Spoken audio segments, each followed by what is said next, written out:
इससे पहले वो हाई कोर्ट में पहले भी गए गए थे कि मेरी जो गिरफ्तारी है वो गैर संवैधानिक है। हाई कोर्ट ने उसको निरस्त किया। जेल से सरकार चलाना प्रैक्टिकल पॉसिबल भी नहीं है। पार्टी जो है वो करप्शन के अंदर चली गई है। जब एक टेररिस्ट के लिए रात को 3 बजे कोर्ट खोल दी जाती है तो क्या ये उसका यूटिलाइज नहीं कर सकते? इन्होंने सिर्फ सबको ठगाया है, छल किया है और कुछ नहीं है किसी के साथ।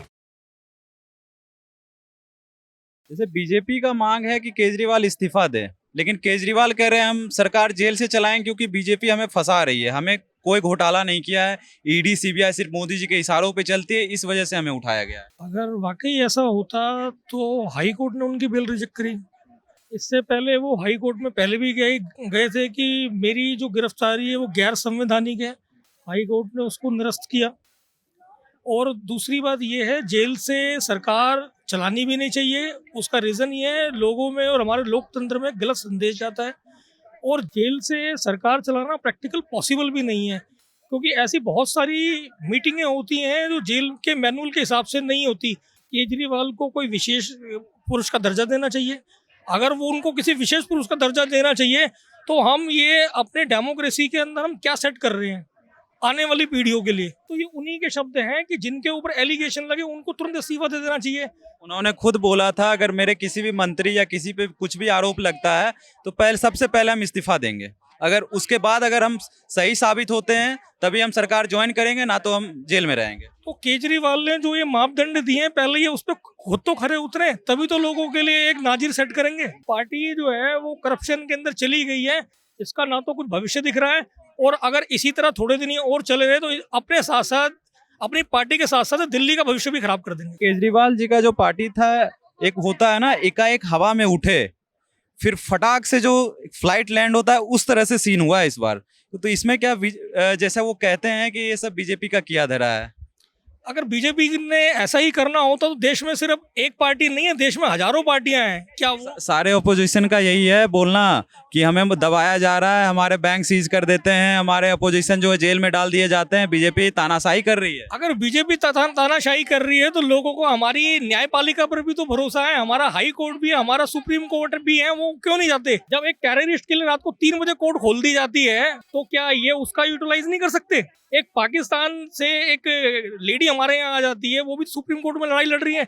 उनका संविधान में आस्था है क्या? इन लोगों की, हमारी लोकल पार्टियों की संविधान में आस्था? सीमा हैदर की बात कर रहे हैं। हाँ बिल्कुल, सीमा हैदर की बात कर रहा हूँ। इनकी आस्था ही नहीं है तो फिर ये छोटी छोटी बातों के लिए सुप्रीम कोर्ट हाई कोर्ट का दरवाजा क्यों खटखटाते हैं? मेरे हिसाब से तो चीजें बिल्कुल गलत है।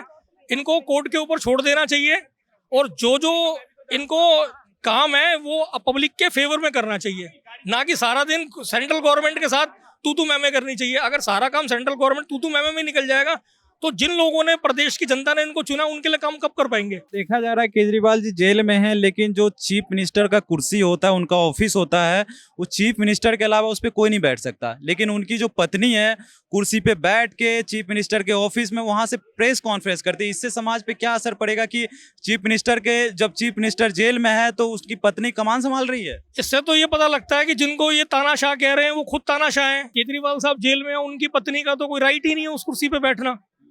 तो इसका जवाब तो या तो आप पार्टी दे सकती है, या सुनीता जी खुद दे सकते हैं, या केजरीवाल दे सकते हैं। ऐसा होता है केजरीवाल की साहब की तो एक ही बात है, सिर्फ पत्थर फेंको और भाग जाओ वहां से और आवाज लगाते रहो, किसने पत्थर फेंका, किसने पत्थर फेंका, किसने पत्थर फेंका। जो मेन स्ट्रीम लाइन की चीजें हैं उनसे दिमाग हटका के इन फालतू के मुद्दों को उठाते हो। केजरीवाल एक छोटी सी पार्टी को जितनी कवरेज मिल रही है उतनी शायद कांग्रेस को भी नहीं मिल रही आज के टाइम पे, क्योंकि उनका काम है, आप किसी भी चीफ मिनिस्टर की बाइट देख लो, इतनी पब्लिक के अंदर, मीडिया के अंदर वो नहीं होता जितना केजरीवाल रहते हैं। वो क्यों? क्योंकि उनको लाइमलाइट में रहने का शौक है, पब्लिसिटी चाहिए ना, स्टैंड है वो उनका बेसिकली, इसके अलावा कुछ नहीं है। जेल भी पब्लिसिटी के लिए गए क्या? नहीं, वो जेल जाना उनकी मजबूरी है, क्योंकि कानून का शिकंजा भी इतना तगड़ा हो गया है कि उनको शायद ही बेल मिले, क्योंकि सारे के सारे वो वैसे भी इस शराब घोटाले के किंग पिन है। इसके अंदर जहां सरकार का 3500 करोड़ का मुनाफा था, इस सरकारी नीति के बाद 238 करोड़ का मुनाफा रह गया है। और जो 2% की कमीशन सेट थी शराब घोटाले के अंदर ब्रोकरों की, वो अब 12% कर दी गई थी, जिस कारण गवर्नमेंट को 10% का लॉस हो रहा था हर बार। इंफ्रास्ट्रक्चर में खर्च होना था, दिल्ली के और कामों के लिए खर्च होना था, वो सारा का सारा तो उनके पास चला गया जाके। कहीं ना कहीं गोवा इलेक्शन में ऐसा सुनने वो कहीं ना कहीं अपने इलेक्शनों के अंदर उसको इन्वेस्ट कर रहे हैं। इनको लगता है कि ये एकदम टेक ऑफ कर लेंगे और ये जाके सिर्फ चीफ मिनिस्टर की कुर्सी से प्राइम मिनिस्टर की कुर्सी पे बैठ जाएंगे। इन्होंने सिर्फ सबको ठगाया है, छल किया है और कुछ नहीं है किसी के साथ। आम आदमी पार्टी का कोई फ्यूचर बचा है कि या खत्म हो जाएगी?